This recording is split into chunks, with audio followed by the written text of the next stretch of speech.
Bismillahirrahmanirrahim. Assalamualaikum warahmatullahi wabarakatuh. Alhamdulillahi ala ihsani wa syukru lahu ala taufiqihi wa amtinani wa asyhadu an la ilaha illallah wahdahu la syarika lahu ta'ziman li sya'ni wa asyhadu anna Muhammadan abduhu wa rasuluhu ad'a ila ridwani. Allahumma shalli alaihi wa ala alihi wa ashabihi wa ikhwani. Hadirin dan hadirat, ikhwan dan akhwat yang dirahmati oleh Allah Subhanahu wa taala. Pada kesempatan kali ini kita akan bahas salah satu dari bentuk ibadah yang mulia di bulan Ramadan, yaitu salat tarawih.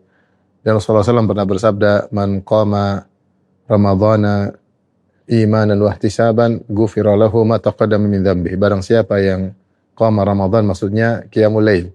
Barang siapa yang salat tarawih atau qiyamul lail di bulan Ramadan, imanan wa ihtisaban, dengan penuh keimanan dan penuh pengharapan, yaitu dia beriman ini disyariatkan, diturunkan syariat ini oleh Rabbul Alamin, wa ihtisaban, dan dia berharap pahala, dia yakin di balik ini semua ada pahala dan dia mengharapkannya. Ghufira lahu ma taqaddama min dzambi, maka akan diampuni dosa-dosa yang telah lalu. Maka seorang berusaha memanfaatkan waktunya di malam hari untuk bisa salat tarawih agar diampuni dosa-dosanya. Dan kalau seorang sudah diampuni dosa-dosanya, maka dia akan masuk surga. Tidak ada yang menghalangi dia masuk surga kecuali karena dosa-dosanya. Kemudian juga kita perlu ingat bahwasanya di sana ada orang yang juga mungkin salat malam, namun salat malamnya tidak diterima. Rasulullah SAW bersabda, betapa banyak ya orang yang salat tarawih, salat malam, laisa lahu min qiyamihi illa as-sahar wa ta'ab. Rubba qa'imin, kata Nabi, betapa banyak orang salat malam, laisa lahu min qiyamihi, dia tidak mendapatkan dari salat malamnya illa sahar wa ta'ab, kecuali hanya begadang dan hanya letih. Dari sini untuk bersiapkan diri kita agar bisa optimal dalam salat malam, kita perlu mengetahui fikih terkait dengan salat tarawih. Jadi salat yang dikerjakan, salat di malam hari, para ulama membaginya bagi dua. Maksudnya selain salat rawatib ada dua macam. Yang pertama namanya qiyamul lail, kalau kita bilang salat malam. Yang satu disebut dengan salat witir, ya. Salat al-witir, salat witir. Ya, salat witir. Nah, qiyamul lail ini waktunya adalah dari setelah salat Isya, ya, waktunya ba'da Isya hingga terbit fajar. Ya, terbit fajar, ya. Jika dikerjakan setelah tidur disebut dengan tahajud, ya. Bisa dikerjakan sebelum tidur, dan bisa dikerjakan setelah tidur. Kalau setelah tidur dulu namanya salat tahajud. Salat tahajud. Wa minal laili fatahajjad. Kata Allah, di malam hari salat tahajudlah, ya. Baik. Qiyamul lail, hukum asal qiyamul lail adalah salat sendiri-sendiri, ya. Hukum asal adalah salat dikerjakan sendiri-sendiri.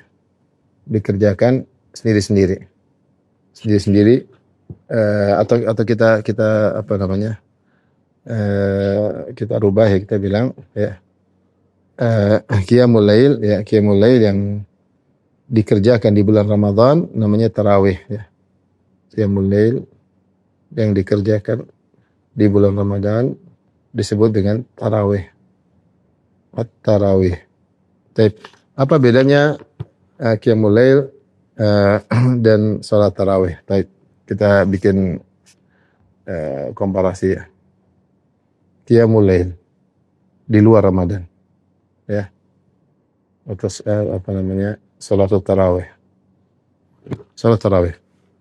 Qiyamul lail umum, pertama bedanya umum di bulan Ramadan dan bulan lainnya. Semuanya disebut dengan qiyamul lail. Adapun salat tarawih khusus di bulan Ramadan, khusus penamaan di bulan Ramadan. Ini perbedaan pertama. Jadi sebenarnya bulan Ramadan salat tarawih juga termasuk qiyamul lail karena dia termasuk salat di malam hari. Mau salat awal, mau akhir, semuanya disebut dengan qiyamul lail. Maka salat tarawih masuk dalam qiyamul lail, ya. Baik, yang kedua di antara perbedaan bahwasanya qiyamul lail dianjurkan salat sendiri. Salat sendirian ya, untuk berkhulwat dengan Allah Subhanahu wa taala, meski boleh sesekali berjamaah. Adapun kalau salat tarawih dianjurkan berjamaah. Yang ketiga, qiyamul lail dikerjakan di rumah. Afdal kerjakan di rumah. Sebagaimana keumuman salat-salat sunnah asalnya di rumah, ya. Afdalu salatil mar'i fa fi baitihi. Afdalu salatil mar'i fi baitihi ila al-maktubah. Kata Nabi sallallahu alaihi wasallam, sebaik-baik salat seseorang adalah di rumahnya kecuali salat fardu. Adapun salat tarawih afdal di masjid. Yang keempat, afdalnya di akhir malam. Kalau qiyamul lail, ya. Adapun kalau salat tarawih afdalnya di awal. Sebagaimana dicontohkan oleh awal malam, dicontohkan oleh Nabi sallallahu alaihi wasallam, ya. Sehingga salat tarawih berjamaah adalah syiar yang ada di bulan Ramadan. Maka tidak boleh seseorang sengaja salat tarawih qiyamul lail berjamaah di masjid seperti bulan Ramadan. Maka dikatakan oleh para ulama sebagai bid'ah. Karena Rasulullah dan para sahabat hanya mengkhususkan salat rame-rame berjamaah di masjid ketika bulan Ramadan. Ini mungkin perbedaan tentang qiyamul lail dan salat tarawih. Baik.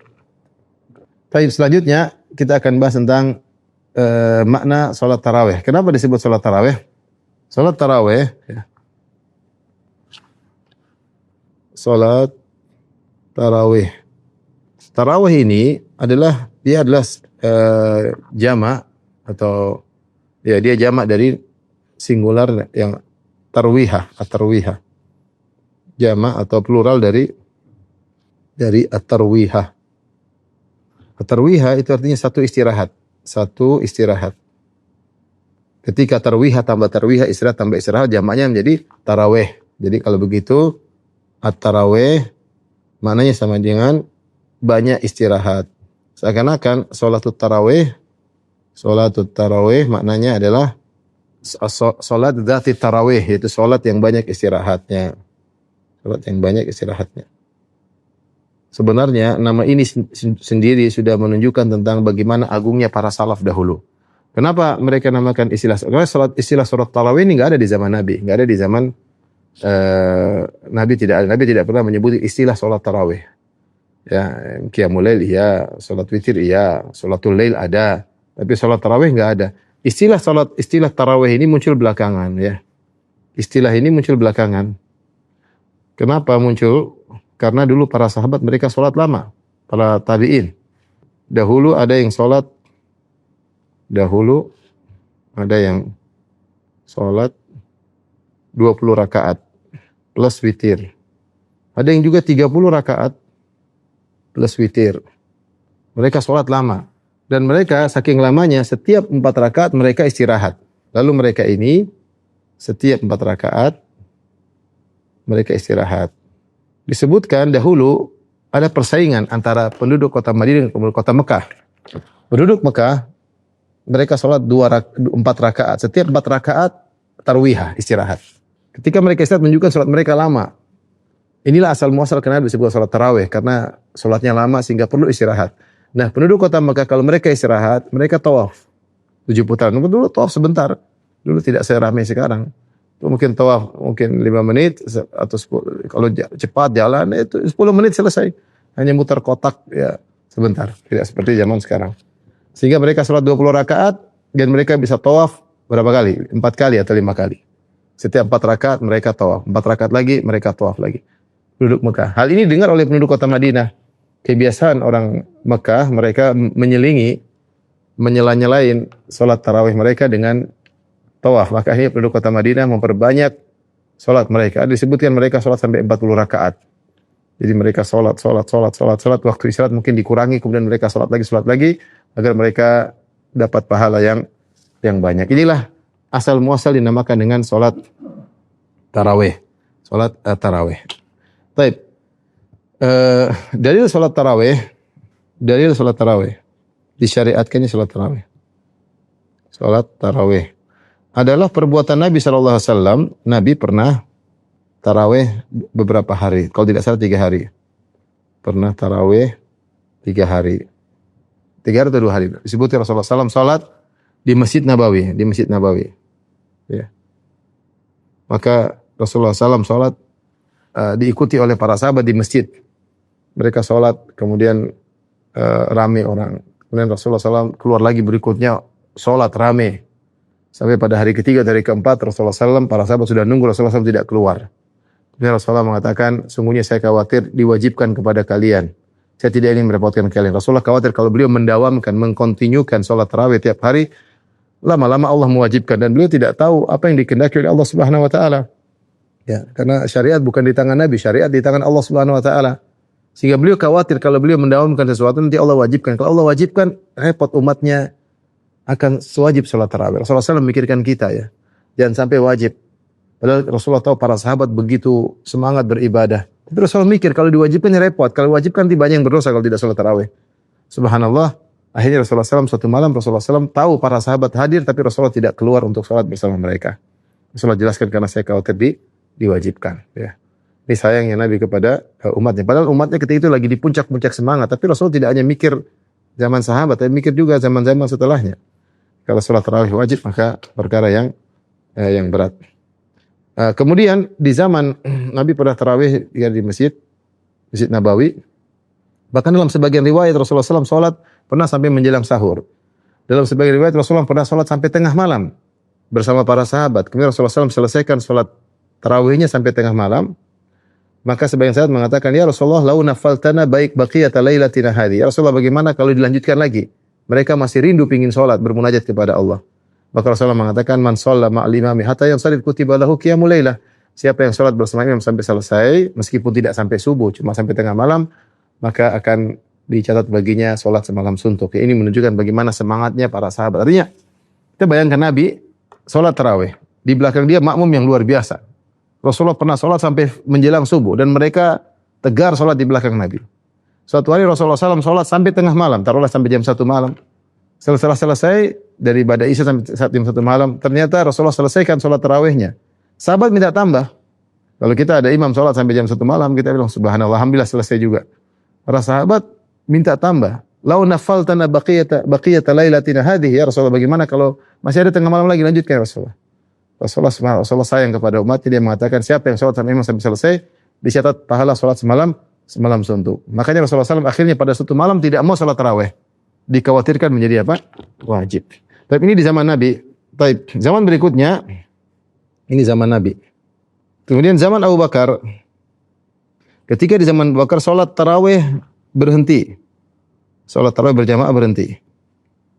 Tarawih berjamaah satu jamaah berhenti, satu jamaah dikoordinir di Masjid Nabawi terhenti. Ada orang salat tarawih tapi masih sedikit-sedikit ya, masih ada yang mungkin 7 orang, ada yang 5 orang, ada yang sendirian di Masjid Nabawi. Mereka tetap datang ke Masjid Nabawi, tapi mereka berjamaah masing-masing. Ada yang mengatakan kenapa Abu Bakar tidak melaksanakan salat tarawih seperti Nabi SAW? Karena ketika itu Abu Bakar masa pemerintahan beliau cuma 2 tahun dan beliau menghadapi banyak permasalahan, banyak problem. Banyak orang murtad ketika itu. Muncul nabi-nabi palsu ya. Dan pengikut-pengikutnya kemudian fanatik kepada nabi-nabi tersebut. Terjadi perang begitu banyak ya. Muncul orang yang malas bayar zakat. Keamanan kota Madinah terganggu ketika itu. Sampai akhirnya Abu Bakar fokus untuk menstabilkan keamanan. Beliau tidak sempat ngurusin sholat tarawih. Sampai di zaman Umar, yang ketiga zaman Umar. Zaman Nabi, zaman Abu Bakar, zaman Umar. Umar bin Khattab. Ketika di zaman Umar, maka awalnya belum ada sholat tarawih. Dan Umar datang ke Masjid Nabawi. Umar melihat ada orang sholat sendirian. Ada orang lihat rohtu itu antara 3 sampai 9. Jadi kelompok-kelompok kecil mereka, ada yang sendirian, ada yang kelompok-kelompok mungkin 5 orang, 7 orang di Masjid Nabawi berpencar-pencar. Mereka sholat masing-masing. Tarawih berjalan tapi tadi masih sama. Tarawih kelompok-kelompok kecil. Tetap berjalan tapi sebagaimana zaman Abu Bakar, kelompok kecil. Lalu Umar menggabungkan mereka. Jadi satu jamaah dipimpin oleh Ubay bin Ka'ab. Nah, berapa mereka sholat ketika itu Umar bin Khattab radhiyallahu anhu? Di sini khilaf di kalangan para ulama. berapa rakaatkah Umar memimpin atau Ubay bin Ka'ab memimpin para sahabat. Dalam riwayat ada 11 rakaat, ada riwayat yang mengatakan 20 rakaat. Riwayat 20 rakaat cukup kuat. Ada yang mengatakan berubah kondisi, pernah 11, pernah 20. Jadi intinya di sini ada riwayat menunjukkan Umar menyuruh Ubay bin Ka'ab untuk salat 20 rakaat. Dari sini Umar berkata ketika melihat orang-orang salat tarawih rame di awal malam, ini di awal malam, satu jamaah di awal malam, sebagaimana di zaman Nabi SAW, maka muncullah perkataan Umar yang masyhur, nikmatil bid'atu hadhihi, sebaik-baik bid'ah adalah ini. Ya, kata para ulama maksudnya bid'ah secara bahasa, artinya baru dihidupkan kembali setelah di zaman Nabi pernah dihidupkan, kemudian di zaman Abu Bakar kemudian berhenti, Umar menghidupkan kembali. Karena apa yang dilakukan Umar ini bukanlah perkara yang baru, tapi pernah dikerjakan oleh Nabi SAW. Bedanya apa antara Umar dengan Nabi? Bedanya Nabi SAW tidak sebulan penuh. Adapun Umar sebulan penuh. Kenapa Umar sebulan penuh, Nabi tidak sebulan penuh? Apakah Umar bikin bid'ah secara syar'i? Jawabannya tidak. Karena Nabi tidak sebulan penuh, karena Nabi khawatir diwajibkan. Selama Nabi masih hidup, masih ada kekhawatiran salat malam diwajibkan. Sehingga Nabi tidak continue 1 bulan penuh. Karena ada kemungkinan kalau Nabi continue 1 bulan penuh, maka akan diwajibkan. Setelah Nabi SAW meninggal dunia, syariat sudah sempurna, tidak mungkin ada perubahan lagi. Maka mustahil salat tarawih diwajibkan. Mustahil, karena dia hukumnya sunnah. Maka akhirnya Umar melaksanakan salat tarawih selama sebulan penuh. Maka dia katakan sebaik-baik bid'ah ada ini, dari sisi bahwasanya ini pernah dilakukan oleh Nabi SAW. Kemudian diberhentikan di zaman Abu Bakar, kemudian dihubungkan lagi oleh Umar bin Khattab radhiyallahu anhu. Dan juga dari sisi zaman Nabi SAW tidak dikerjakan sebulan penuh karena ada penghalang. Sementara di zaman Umar dikerjakan sebulan penuh karena tidak ada penghalang. Karena definisi bid'ah itu apa? Melakukan suatu perbuatan yang di zaman Nabi tidak ada penghalangnya untuk melakukannya. Nabi tidak melakukannya tanpa ada penghalang, terus kita melakukannya, itulah bid'ah. Lain halnya kalau di zaman Nabi tidak ada penghalangnya, kemudian zaman sekarang kita melakukannya, maka tidak dikatakan bid'ah. Contoh seperti kodifikasi Al-Quran. Di zaman Nabi Al-Quran tidak bisa dikodifikasikan. Kenapa tidak bisa dikodifikasikan? Karena Al-Quran masih turun. Mau dibukukan gimana? Turun lagi. Tiba-tiba ada ayat turun kemudian dimasukkan di tengah surat Al-Baqarah. Bisa ada nasikh dan mansukh. Maka tidak bisa selesai Al-Quran tuntas kecuali setelah Nabi SAW meninggal dunia. Ya, makanya dulu catat lembaran-lembaran. Ketika Rasulullah SAW meninggal dunia, maka para sahabat mengumpulkan Al-Quran dalam satu kodifikasi. Ini contoh bahwasanya penghalang yang dikhawatirkan sudah tidak ada lagi, maka mereka pun melakukannya. Intinya saya ingin menyampaikan bahwasanya beginilah cerita tentang asal-muasal salat tarawih. Okay?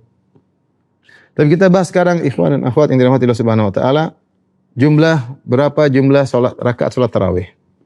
Jumlah rakaat salat tarawih. Nah, ketika kita bahas jumlah salat tarawih, maka kita akan bahas tentang khilaf ulama tentang jumlah sama dengan jumlah rakaat salat malam. Karena salat tarawih adalah bagian dari salat malam. Ya, termasuk plus witirnya, jumlah salat tarawih plus witir maksudnya, plus witir. Maka secara umum ada dua pendapat yang masyhur, dua pendapat yang dikenal. Pendapat pertama, ini mayoritas ulama, bahkan ada yang mengatakan ijma, bahwasanya salat tidak ada batas rakaat, tidak ada batasan bilangan. Pendapat kedua diriwayatkan dari Imam Malik, yaitu terbatas hanya maksimal 13 atau 11 rakaat. Baik. Adapun pendapat ini 11 rakaat atau 13 rakaat, maka diriwayatkan Imam Malik, namun sanadnya lemah. Diriwayatkan Imam Malik berpendapat dengan demikian. Namun sanadnya lemah, ya. Namun tidak valid dari beliau. Lagi pula bertentangan dengan pendapat beliau yang masyhur bahwasanya beliau berfatwa salat 40 rakaat. Juga bertentangan dengan mazhab Maliki, dengan pendapat beliau yang masyhur boleh 40 rakaat. Masyhur dari beliau. Beliau boleh 40 rakaat. 40 rakaat. Baik. Yang berikutnya dinukil dari Ibnu Arabi, seperti Ibnu Arabi dalam kitabnya Aridatul Ahwazi, saya pernah bahas masalah ini, adalah dalam syarah Sunan Tirmidzi. Namun tidak jelas bahwasanya Ibnu Arabi melarang salat lebih dari 11 rakaat. Beliau hanya mengatakan seandainya ada bilangan yang ditentukan, maka yang terbaik adalah 11 rakaat. Namun beliau tidak melarang lebih dari 11 rakaat. Jadi Ibnu Arabi pun tidak valid. Yang kemudian paling dekat adalah pendapat As-Sun'ani. Sun'ani tidak suka dengan mudawamah kontinu dalam 20 rakaat. Beliau tidak suka dengan perbuatan tersebut. Tapi intinya pendapat ini tidak ditemukan dari para salaf. Kecuali paling banter ditemukan Imam Malik, namun itu pendapat yang bertentangan dengan fatwa Imam Malik yang masyhur. Adapun yang mengatakan tidak ada batasan rakaat tertentu, maka ini mayoritas ulama, bahkan ijma ulama ya, 4 mazhab. Makanya Ibnu Taimiyah mengatakan dalam nukilannya, dia berkata, siapa yang berpendapat salat tarawih ada batasannya faqad akhta'a, dia telah salah. Karena diriwayatkan dari para tabi'in, mereka salat di Mekah dan Madinah, salat 30 rakaat, 40 rakaat, 20 rakaat dan tidak ada yang mengingkari. Maka kita dalam hal ini mengikuti manhajus salaf. Ternyata para salaf dahulu mereka salat lebih dari 20 rakaat, lebih dari 11 rakaat, lebih dari 13 rakaat. Nah, kita bagi yang mengatakan salat tidak boleh lebih dari 11 rakaat, 13 rakaat, mereka berdasarkan hadis Aisyah. Aisyah bercerita bahwasanya Rasulullah SAW salat 11 rakaat atau 13 rakaat dan beliau tidak pernah menambahnya di Ramadan maupun di luar bulan Ramadan. Ini zahirnya Rasulullah bermudawamah 11 atau 13 rakaat. Sebagaimana dijelaskan oleh Aisyah. Namun bukan berarti Rasulullah melarang lebih dari 11 atau 13. Aisyah hanya menjelaskan kebiasaan Nabi seperti itu. Namun Rasulullah tidak menjelaskan bahwasanya, Aisyah tidak menjelaskan bahwa dilarang lebih dari 13. Oleh karena kita memahami hadis Aisyah tersebut dengan pemahaman para salaf, dan para salaf, para sahabat tidak memahami demikian. Mereka hanya memahami Rasulullah suka 11 rakaat atau 13 rakaat. Namun tidak ada Rasulullah mengatakan tidak boleh lebih dari 13 rakaat, tidak boleh. Tidak boleh. Maka tidak boleh kita kiaskan dengan salat rawatib yang ada rakaat tertentu. Tapi salat malam ini seperti salat mutlak. Di siang hari kita boleh salat berapa rakaat terserah. Di malam hari juga kita boleh salat berapa rakaat terserah. Ya, tapi Rasulullah sukanya 11 rakaat atau 13 rakaat. Adapun dalil tentang boleh lebih dari 11 rakaat maka sangat banyak ya. Dalilnya banyak. Ini yang lebih rajih, lebih kuat, dalil-dalilnya banyak. Di antaranya Allah fokus pada durasi, bukan jumlah bilangan. Seperti firman Allah Subhanahu wa taala, ya ayyuhal muzammil, dalam surat Muzammil, awal Muzammil, qumil laila illa qalila. Kata Allah, wahai yang berselimut, maksudnya Rasulullah SAW, bangunlah engkau salat malam kecuali sedikit. Itu mayoritas malam salatlah engkau. Nisfahu aw inqus minhu qalil, atau kau salat setengah malam atau kau kurangi sedikit. Au zidi alaihi waratil Qur'an, atau kau tambah lebih dari setengah malam. Di sini Allah berbicara tentang durasi. Kau mau salat semalam kurang dikit 3/4 malam, kau mau salat setengah malam, kau mau salat lebih dikit dari setengah malam, 60% malam, kau mau salat 40% malam, terserah. Jadi Allah berbicara tentang durasi. Jadi Allah fokus pada durasi sebagaimana awal surat Muzammil. Al-Muzammil. Baik, perhatikan sini. Ini dalil yang pertama. Yang kedua, Nabi memuji salat Daud. Nabi SAW memuji durasi salat Nabi Daud. Kata Nabi SAW, afdhalus salat salatu Daud. Sebaik-baik salat adalah salatnya Nabi Daud. Kana yaqumu nisfal lail. Kana yanamu nisfal lail. Adalah Nabi Daud, dia tidur setengah malam. Wa yaqumu thulutsahu. Ya, kata Nabi SAW, wa yaqumu thulutsahu. Wa yaqumu thulutsahu. Maksudnya Nabi Daud salat malam sepertiga malam.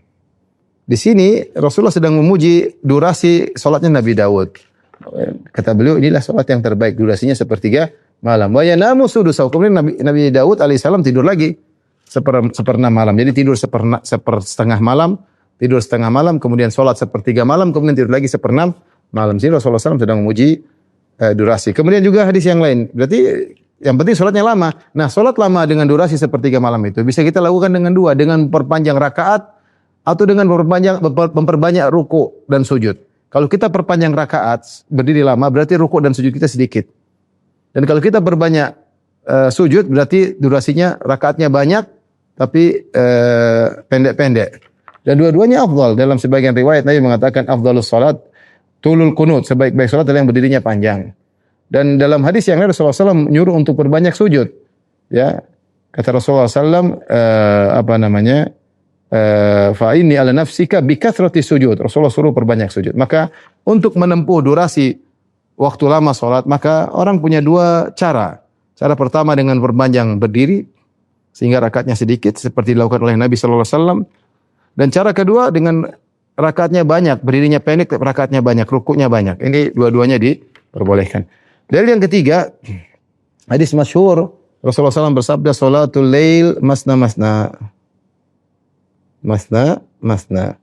Salat malam dua rakaat. Dua rakaat. Kemudian kata Nabi, "Fa idza khasya ahadukum as-subha falyusalli wahidatan tutir lahu ma qad shalla."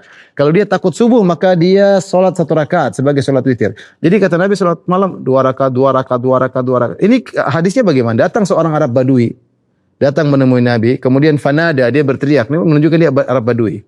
Dalam riwayat dia Arab Badui. Dia berkata, "Ya Rasulullah, kaifa salatul lail?" Ya Rasulullah, bagaimana cara salat malam? Dia tanya tentang bagaimana caranya. Kalau caranya saya tidak tahu, apalagi bilangannya. Paham sederhananya begitu. Kalau orang tanya bagaimana salat Isya, dia tidak tahu, ya kemungkinan dia tidak tahu juga bilangannya. Ya.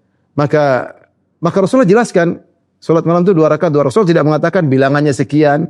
Ketika Rasulullah buka pintu ini salat malam dua rakaat, maka menunjukkan bahwasanya salat malam tidak terbatas. Mau berapa rakaat terserah. Makanya Imam Ahmad disebutkan kalau beliau sehat beliau salat 300 rakaat sehari semalam. Tentunya salat malam memiliki banyak sekali rakaat. Kemudian hadis yang berikutnya, dalil yang berikutnya, hadis tadi sahabat minta tambah salat malam. Yang sudah kita sebutkan tadi, tambah salat rakaat witir, rakaat tarawih. Ketika Rasulullah SAW salat bersama mereka sampai lewat tengah malam, itu mungkin taruhlah jam 1, jam 2, sebentar subuh mungkin jam 4. Maka Rasulullah sudah selesai. Dan biasanya 11 rakaat atau 13 rakaat. Ternyata sahabat masih minta tambah. Kata mereka, "Ya Rasulullah, walau nafaltana baqiyata lailatina hadhihi." Baqiyata lailatina hadhihi. Ya Rasulullah, bagaimana kalau kau tambah lagi salatnya? Menunjukkan terpatri dalam benak mereka, salat malam tidak ada batasannya. Makanya mereka minta tambah. Seandainya mereka tahu sudah selesai, enggak mungkin mereka tambah. Misal salat Isya 4 rakaat. Ya Rasulullah, bisa enggak tambah salat Isyanya? Kan enggak mungkin. Kenapa? Karena salat Isya sudah batas 4 rakaat. Ketika Rasulullah SAW salat tarawih dan sudah selesai, mereka masih minta tambah, berarti mereka pahami bahwasanya salat tarawih tidak ada batasan rakaat. Baik, ini pendalil. Pendalilan berikutnya yang kelima, hadis Talq bin Ali kalau enggak salah ya, hadis Talq. Hadis dalam Sunan Abi Dawud yaitu tentang la witrani fi lailah, tidak ada dua witir dalam satu malam. Kisahnya apa? Talq bin Ali radhiyallahu anhu, dia datang kepada anaknya, kemudian dia amsa indana wa aftara indana wa shalla bina.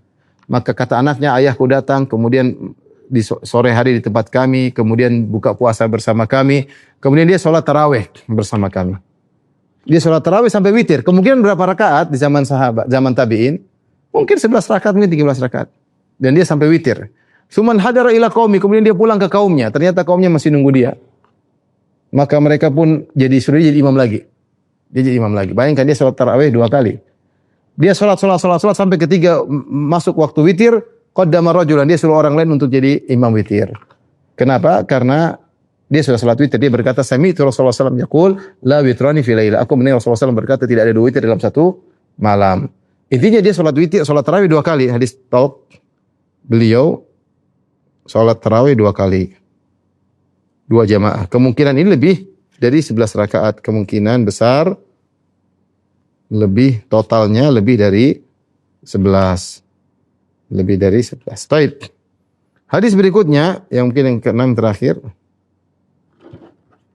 Hadis saya bacakan. Amr bin Abasah.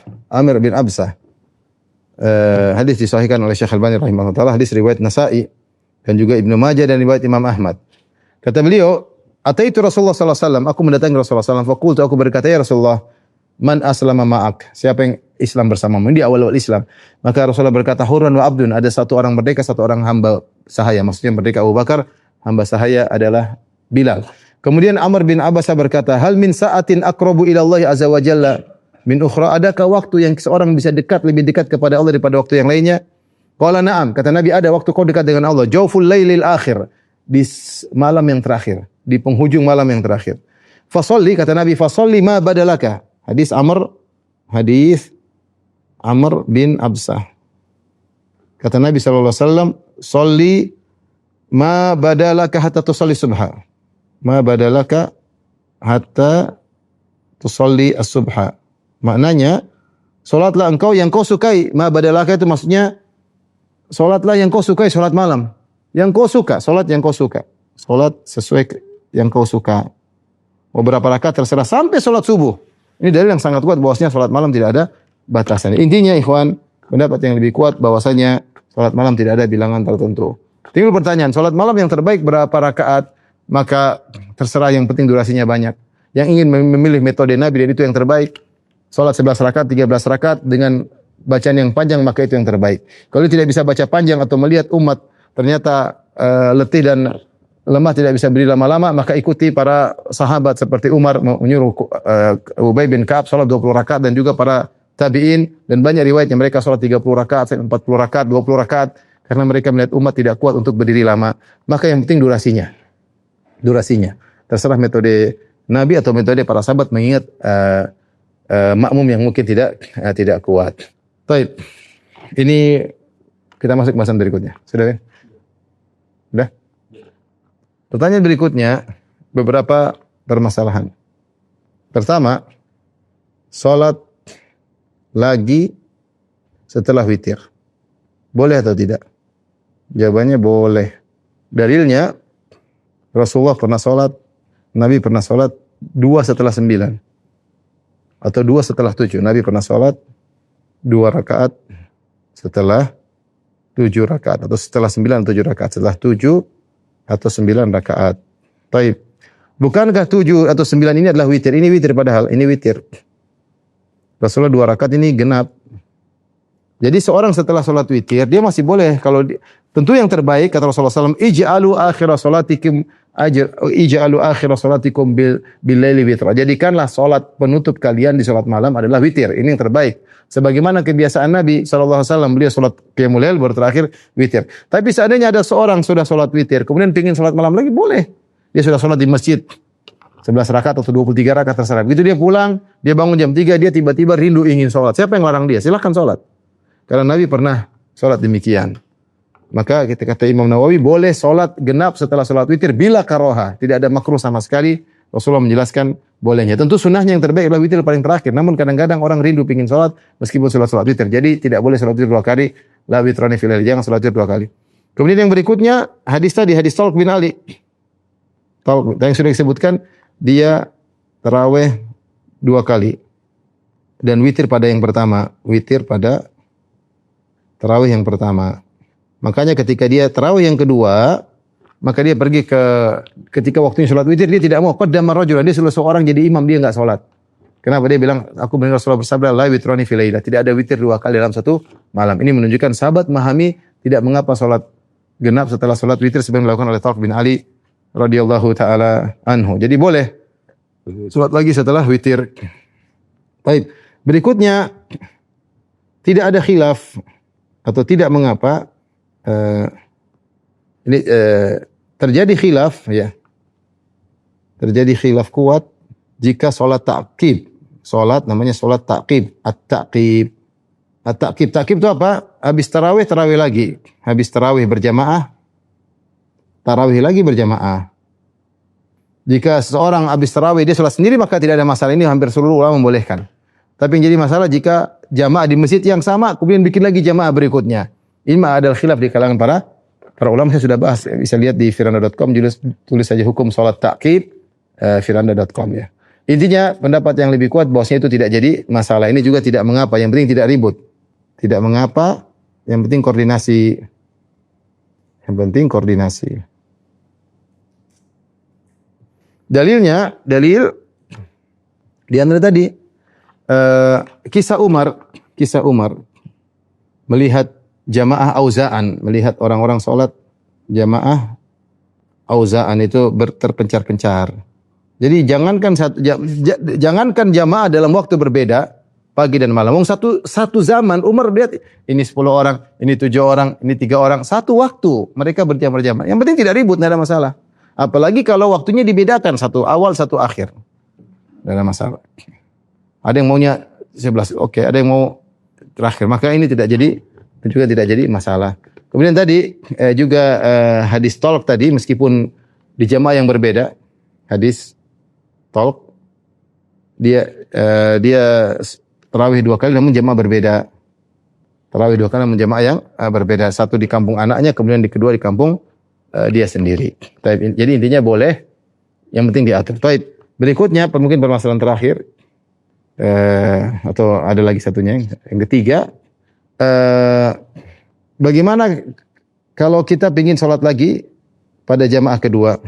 Cara supaya bisa sholat lagi di jamaah ronde kedua, jamaah sesi 2, sesi kedua atau sholat tahajud. Ada 2 cara. Yang pertama, jika sesi kedua, jika sesi pertama ada witirnya, Sementara Rasulullah SAW mengatakan siapa yang sholat sama imam sampai selesai dapat sholat semalam suntuk. Maka ada 2 cara. Yang pertama, dia ikut witir pada sesi 1, kemudian sesi 2 tidak ikut witir, digenapkan. Ini bisa. Jadi dia orang witir, dia ikut witir, begitu salam dia tambah lagi 1 rakaat. Ini cara. Yang kedua sebaliknya. Cara kedua sebaliknya. Jadi dia tidak ikut witir di sesi pertama. Sesi pertama orang witir, assalamualaikum, dia tambah lagi 1 rakaat. Sehingga dia sholatnya genap. Kemudian dia tidak niat witir, dia niatnya sholat genap. Kemudian sholat yang malamnya dia witir bersama imam. Jadi yang bisa begini, salah satu dari dua cara. Adapun kalau dia sendiri sholat di rumah aman. Dia ikut witir di masjid, kemudian sholat nambah di rumah sendiri tanpa ada witir, tidak jadi masalah. Yang penting tidak boleh 2 witir dalam 1 malam. Jika seorang yang terakhir, yang keempat, jika tidak sempat sholat malam, maka diqadha di siang hari, di waktu duha dengan 12 rakaat, dengan digenapkan rakaatnya. Contoh, biasanya 11 jadi 12. Biasanya 7 misalnya jadi 8. Biasanya 23 jadi 24. Ya, ini contoh. Ini di antara sunnah Nabi sallallahu alaihi wasallam. Saya lupa, mungkin ada satu lagi. Yang kelima adalah disunahkan kunut witir. Salat witir disunahkan setiap salat malam, apakah di setiap salat witir apa Ramadan ataupun di luar Ramadan. Diriwayatkan para sahabat mereka kunut witir setelah masuk setengah bulan Ramadan. Tapi seadanya dari sejak awal pun tidak mengapa, tidak ada larangan berdasarkan keumuman anjuran untuk kunut ketika witir. Wallahu a'lam bishawab. Ini saja Mas Dodi yang bisa sampaikan.